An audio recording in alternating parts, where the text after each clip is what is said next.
Oh, now I can see you right on. There we go. Right, we're back. We are back. We took a little break, a little 4-day break, but we are back in the building. So where we left off was you were talking about being a label owner and what kind of some things you expect when you receive a track. You mentioned, do not necessarily give like a whole, story of how the track, you got this kick, this hat came this way, this reminds me of my girlfriend, blah, blah. Don't do that. Just give like the nuts and bolts of it, right? Right. Yeah. Like overall conceptual idea you're going for, feel, you know what I mean? Mm-hmm. If you're, if you want to get a little granular, just kind of sum it up, you know. We will get granular like that, if we're down with the track, for one, we can get the details. And those details will come in handy, when you're doing press and PR. Yeah. So, I mean, it's not like I'm not interested, but ultimately, first thing is like, is this track going to work for me? Yeah. And then after that, it's like, okay, well, what's the story behind this? You know what I mean? And also, that's a good like ethical scan. You know what I mean? Like, what are you singing about? It's just like, and then if it turns out it's just like, man, it's about like how women suck and women don't understand and they just don't get it, then it'd be like, okay, all right, maybe this isn't, give me something else, or maybe not at all. I don't know. But you know what I mean, though. Mm-hmm. I do. So those details are important, but it depending on whether I take it or not, we'll get into that at another point. For sure. Oh, so I want to get into the scene in Seattle. Sure. What is that like? Because I think you're the only DJ that I know from Seattle, or the area. Yeah. So can you explain to everybody what's that scene like? Yeah, Seattle, like a lot of towns like a lot of cities in the U.S.,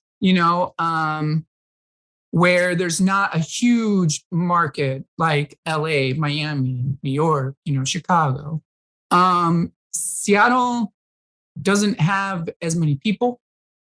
So that's, it takes masses to really have a robust scene where there's money. Mm-hmm. So a lot of people, once they get to a certain size in terms of producing, will leave, unfortunately. And which surprises a lot of people. I think a lot of people come here thinking they'll have a music career because Seattle is known to be a very musical city. Yeah. We've had pretty amazing hip hop groups come out of here. We've got Shabazz Palaces. There's, obviously the indie rock scene, and then it goes all the way back. I mean, Jimi Hendrix was from here. I mean, the Seattle's music history just goes way, way back into the early jazz days. I mean, it's a very rich history that you could go on and on and on with. As for dance music, it's been in quite a bit of lull. A lot of the same sounds were coming out for a long time. Mm-hmm. And a lot of towns, a lot of the bookers and promoters are non-producing DJs, which no big deal. DJing is fun. I think every dancer should do it and every DJ should dance. You know what I mean? Mm-hmm. The more DJing, the better, because then we're getting really good mixes out there and it spreads music around ultimately. And as a producer, that's important. Very true. So, very true. Please, more DJs. The problem though is, I do have my love for non-producing DJs, especially radio DJs. That's like a territory. It's a whole nother animal, and is critical for feeding out those new indie, underground tunes to everybody. So I do have a lot of love there, especially for radio DJs. That is just something I admire and something I've enjoyed my entire life since I can remember everything. Everybody has those old radio stations and stuff, or old streams from back in the day, so radio has a special place in my heart. But a lot of bookers and promoters are the non-radio, non-producing DJs. And a lot of them are in it to, make a name for themselves without making any music, which is kind of hard to do. I mean, right now we see little 10-year-olds out there, 10-year-old turntablists. I saw that. Just fucking it all up, like so good. Yeah. And now it's becoming more and more common. Mm-hmm. Now you have little 10-year-old, 7-year-old kids, 13-year-old kids that are like great club DJs. Mm-hmm. And it shows that DJing, being a great DJ takes a lot of work, but being a decent DJ doesn't take that much. It doesn't. And I'll say it, DJing's easy. It is. DJing's easy. If you have rhythm and you have an ear, it is incredibly easy. Mm-hmm. You know, it's going to take those hours of putting in the work. Exactly. You know, but to be a decent club DJ doesn't take that long. You give me anybody with rhythm, with some semblance of taste in dance music, and I can have them club ready in 4 hours. Yep. No problem. Give or take. Yeah, for sure. Yep. Because I believe it's the technology aspect of it. I just picked up, I've been DJing for 10 years now. Right on. And I just picked up vinyl like 6 months ago. Cool. And I can imagine if there was no like CDJs or anything like that, I can imagine how the number of DJs would decrease by way more than half. Right. Just on the logistics aspect of carrying vinyl records, you know? Mm-hmm. So I think that I agree with what you're saying about, you know, having someone club ready, but it's the fine tuning of the total circle, if that makes sense. Yep. Yeah. That's where you start getting into like being a great DJ. Exactly. Like, you know what I mean? Like being those, you know, that able to do those sets where, you know, seasoned DJs will be like, wow, that was beautiful transition, you know, like. So when I tell my friends, because most of my friends here that are DJs, we see a DJ and it's whatever. But then when we see an actual good DJ, we say there's levels to this shit. Yeah.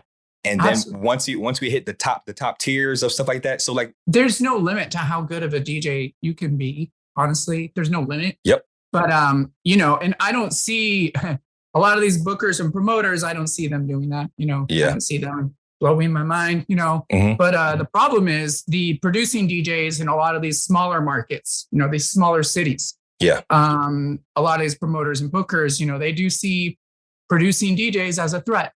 You know, this is the now. This is what people want. People want to see the artist playing the music you buy. Mm-hmm. You know, they want to see that. They want to see signed artists, like dropping tracks, dropping unreleased tracks, you know what I mean? Yeah. All of that. And, you know, there's a lot of gatekeeping that happens, but that's expected though. Is that how the scene is up there a lot? That most DJs that get booked don't make music? Yeah. Oh, yeah. Oh, okay. Yeah, absolutely. You look at lineups and you'll see, you know, local names and you'll be like, who are they? You look on Beatport, they're not there. Yeah. They don't make music. And, you know, nothing against them. It's just, I think that era is coming to a close. You know, people want more. DJing is so accessible now that just people want more. Yeah, but like you said, I think that's more of a local thing, because obviously it's faster. Yeah. You can learn quicker how to become a DJ than to make a track. Yeah. Oh, yeah. God, producing's a whole nother. Yeah. Yeah. A whole nother animal, and it will take you a exponentially longer amount of time to be even just a decent producer. Where it's like, sure, this is okay. Mm-hmm. And they even try to make it easier for that by making loops and packs and all that, where you can just absolutely. Yeah. It's about as accessible as it's going to get. Yeah. But you still need to know music. You still need to know song structure. You still need to know like what chords, keys work. Yeah. There's a whole other, Very true. And because of that, it's limiting, you know. There's having good taste in music, and then there's having good taste in music and being able to make that. Very true. That is a completely different field, and I think people want that. Yeah. But, and I tell everybody this, you know, and I heard it from Demir once out of Toronto.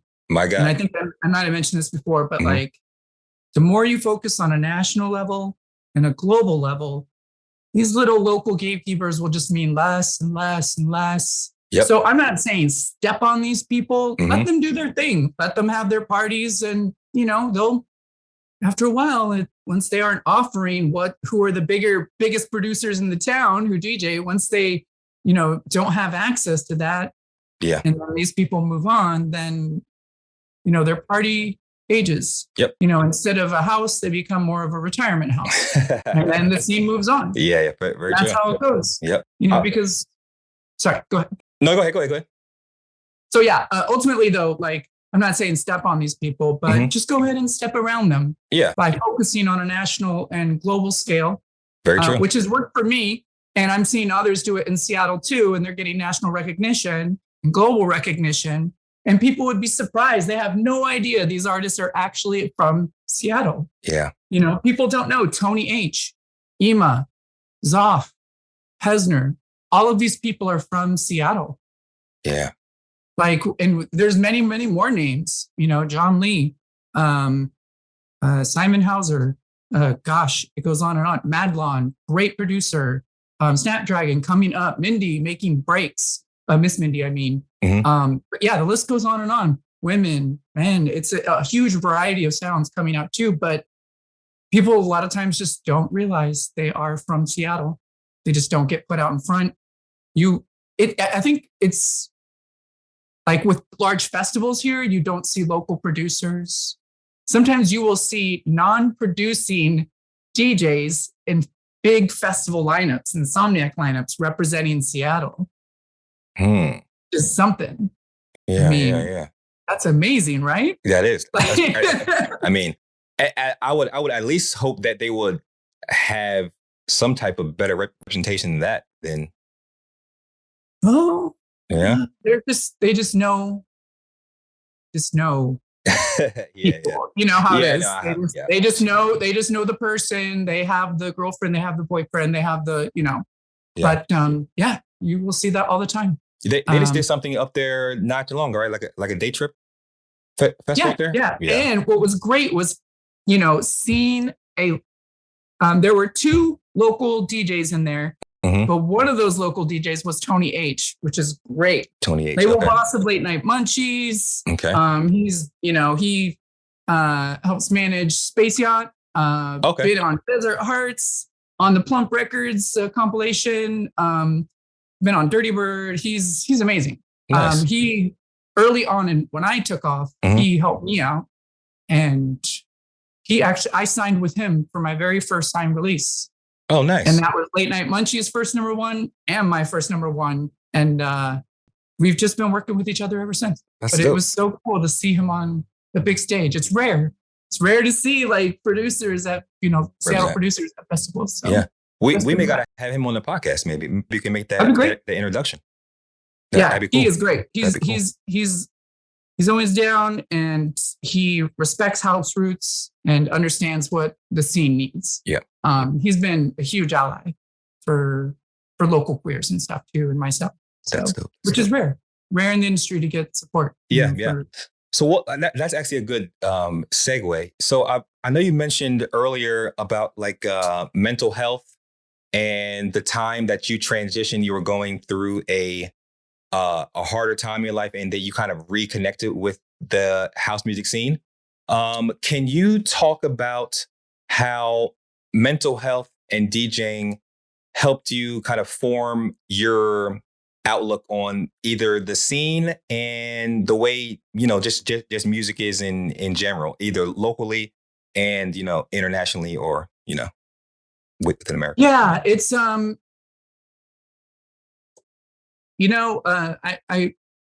it's rare that I see successful artists that have come up as trans artists. Usually, they get established, already have signed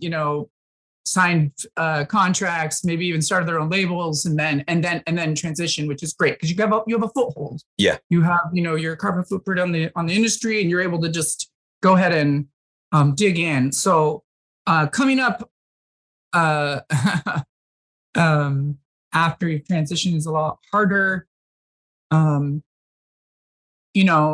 heard with a lot of folks, it's kind of like when somebody kind of is like racist leaning, how they act to somebody who has light privilege or is white may be very different to how they act to somebody who is POC, or darker skin.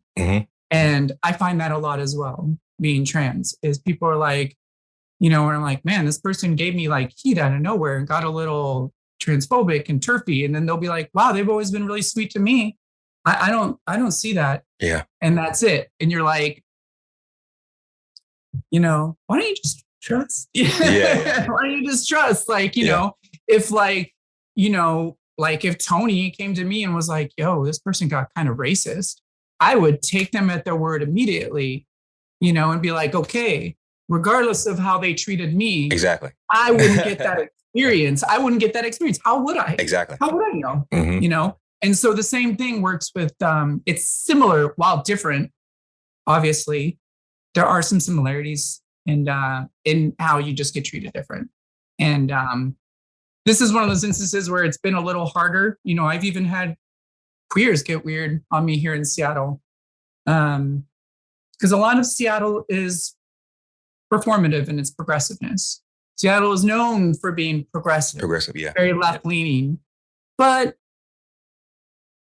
a lot of that is performative. When it comes down to it, where trans folks are given opportunities and queers and POC artists, it's lacking. Like, it's like, okay, well, we're progressive, right? Are people getting paid? Are people getting booked? Yeah. Are people being lifted up? No. So when it comes down to it, when it's like, okay, well, what's the results of this? And it's not there. So while I do love it here, there's room for improvement. Just like any city, there's room for improvement, especially in this country, especially with the industry. A lot of them at the top do not have our best interests. Very true. Very true. And I think a lot of this came to head during the pandemic. And not it came ahead, but it just, everybody had time to focus on what was going on. And then people kind of saw what was going on, and they had a choice. Do they want to stick by it, or do they want to change it? And what I saw was everybody was all up in arms when everything was closed. When things got opened back up, it almost seems like it went back to normal. So I definitely understand when you say that it was kind of like theatrical, type of a deal. But when it's actually time for the rubber to hit the road, it's the same fuckers. Excuse my French, but it's the same fuckery going on, Yeah, it was a D for effort. D for effort, good, yeah. Really underwhelming. Yeah. And then you look at the lineups, like this happened with the Me Too movement. This happened, where it was like, we're going to put more femmes in the lineups. Mm-hmm. And there was a whole, there was a spike there. And then what you get are like, oh, all female, which is like, oh, let's not get too biological here, or like all female lineups, shit like that. You're like, whoa, let's not make a holiday of this. Why don't we just do this all the time? Yeah. Why don't we, why, it's kind of like when Juneteenth comes around, it's like, why aren't we just booking these artists year round? When Pride comes around, why aren't we booking these artists year round? Hello, House Roots? Yeah. Anybody? Yeah. No. Well, I think it's also plays a role into who's making the decisions. If the people that were making the decision were more diverse, I think the lineups would be more diverse. Not calling them racist or anything, but people are drawn to what they're familiar to. So if I don't have, if there's no black managers, or there are no queer managers, or there are no trans managers, the majority of the time they won't get looked at because that's not familiar to them. You know what I mean? So I think the diversity will change once the people that are making the decisions change as well. But the problem is, as you go up, the demographic on those decision makers and their political leanings start to work against us. So there's sort of competing agendas here. But yeah, I agree.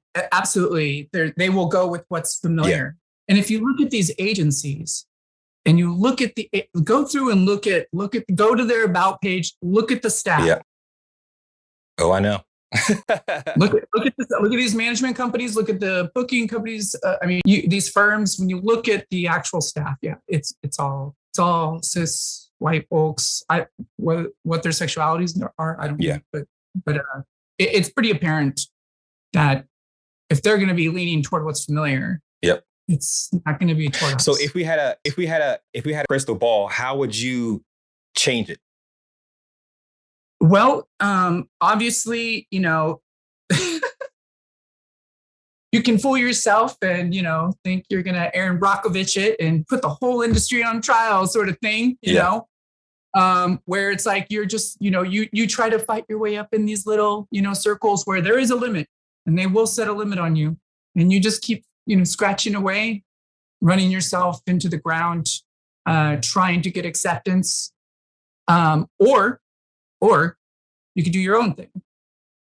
You can have your own renegade parties. You can start your own label.